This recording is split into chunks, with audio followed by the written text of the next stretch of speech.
welcome back to the Faith and Formation podcast. It is Tuesday, February 24th, and you're back here. You're back again, and thanks for being a part, showing up here this morning on the podcast, your one-stop shop for daily devotionals here. And as I mentioned, it's Tuesday morning, and we are in Ephesians chapter 5. We saw chapter 4 yesterday. We're on to 5.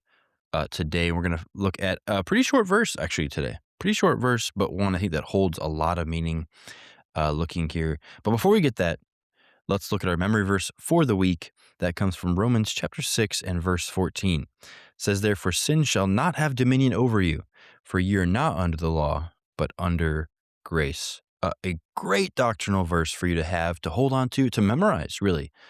This is our memory verse for the week. Commit it to memory. Not because you have to say it to anybody, not because there's a prize for it or whatever, but because that is something very doctrinally sound that we can hold on to. And, sin doesn't have to have dominion over us, doesn't have to conquer us. We can have victory over it because we're under the grace of God. His grace has forgiven us of those sins, and we can go on and defeat that sin because of that grace. Oh, man, what a great verse. Great verse. So grab a hold of that one, memorize that, and I know that'll be a blessing to you. All right, looking at our verse this morning, our devotional comes from verse 16, Ephesians chapter 5 and verse 16. It says there, "Redeeming the time because the days are evil." The title of our devotional this morning is About Time. About time. You've probably heard that phrase before.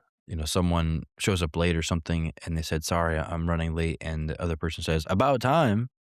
Right. So that's kind of the inspiration for the title here this morning. But we are taking a look at time coming from that verse, a short one, but one that holds a lot of meaning. What does this word redeem mean to you? When you think of the word redeem, what does it mean? I think about, a lot of things, but one of the more maybe relatable human things that we use this word for is when you're clipping a coupon. We don't really have physical paper coupons anymore, but there are a lot on your phone or online that you can get and use somewhere. And the word there is redeem a coupon. You're redeeming it. You're turning it in and getting that value from it, right?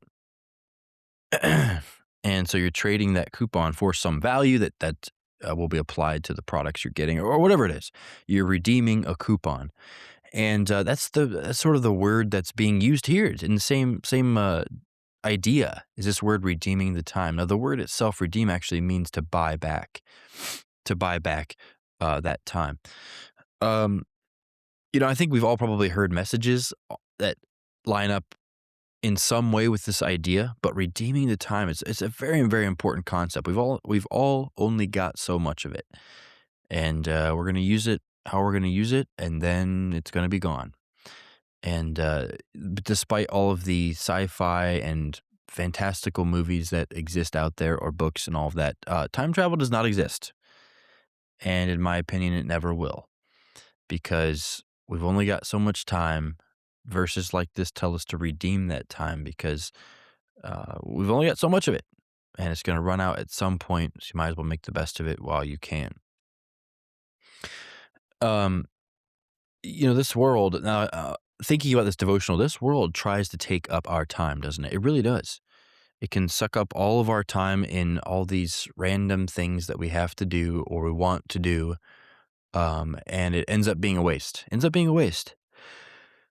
It's very, very good that the devil, your flesh world, all these entities are super good at filling up your time with frivolous things that don't really make any difference eternally. It's our job to buy that time back. Just like redeeming a coupon, you turn in that coupon to redeem it for value, to add value to the products that you're getting. Just like that, we're turning in our time to get value out of our life, to apply value to our account. That's what this is all about, redeeming the time, spending it for a worthy cause. And nothing is more worthy than spending it for Christ. So, the question this morning is, are you redeeming the time?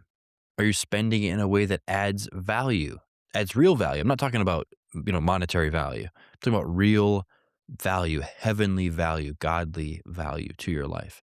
Is that what you're doing, or is it being spent for something else?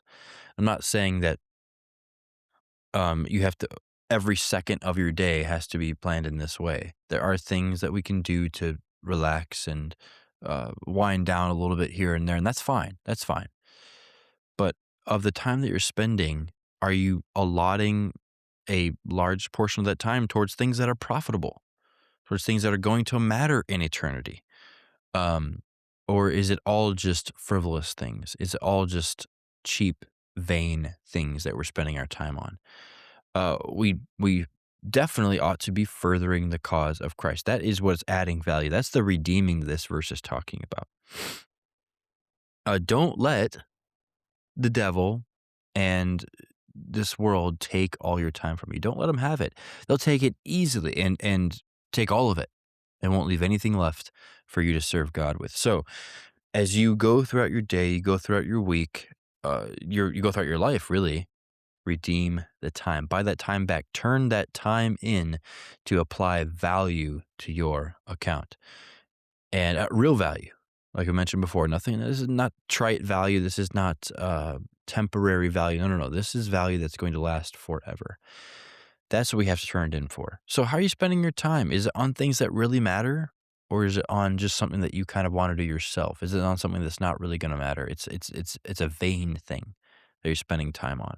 It's a great question that we ought to pose to ourselves every so often. Make sure that we're spending our time in a good way. You are far more valuable than a wasted few years with nothing to show for it. You know, your soul as a person holds more value than we can put on it. I mean, how much does a person's soul cost? You can't put a monetary value on that. We're talking about an eternal soul lasts forever. You can't put a value on that. And you as a person are far more valuable than a wasted few years with nothing to show for it. So let God have your days and hours and minutes. Let Him have them. Spend them for Him and store up that true, long-lasting, eternal value. You'll see what an amazing life He will make of yours if you determine to redeem the time and make it count. All right, well, that's our devotional from this morning, coming from chapter 5 and verse 16. Hopefully that was a blessing to you. It's a challenge. It's challenging for me. Hopefully it's challenging to you as a listener to spend that time wisely. We've only got so much. Might as well spend it for something that adds value to our lives. Before you go, as you go to prayer today, spend a little extra time praying for your missionaries today. The missionaries that your church supports, hopefully you can get prayer letters from them or prayer cards and spend a little time praying for them and all their specific wants and needs there on the field. And then for our teenagers specifically, we're praying for Martine this morning. All right, thank you to all of you who have jumped on this morning and supported the podcast and been a part. It means a lot to us, and hopefully it means a lot to you as well. Thanks again for being a part here this Tuesday morning, and we'll see you next time.